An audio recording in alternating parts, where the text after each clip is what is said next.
Ngayong hapon mga kapobre, nilaging nagpahuway tagadyot mga kapobre ba? Magtuktok na putag gamay mga kapobre. Kini bitawng atong kinabuhi mga kapobre. Naata diri sa bukid.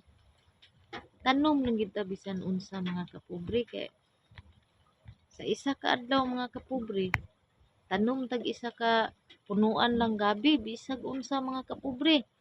Pag-abot og isa ka bulan mga kapobre kay naa man kay 30 ka punuan mga kapobre bisan unsa na kay 30 ka punuan kada adlaw mga kapobre manang di gid ta maglisod mga kapobre.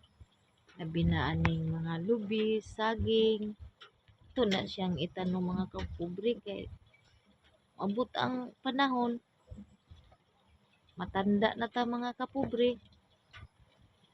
Mubigay na ang atong katawan mga kapobre. Natay maiwan sa ato ang anak mga kapobre no. Atong anak dili basta-basta daog-daogon mga kapobre kay kabalo karong mga panahon na mga kapobre.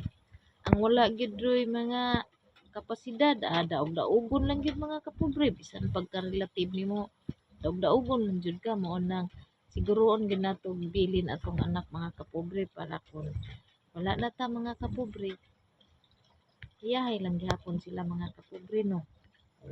Anak mga kapobre. Dinhi lang usa ta mga kapobre ha. Sige mga kapobre, maayong hapon sa tanan.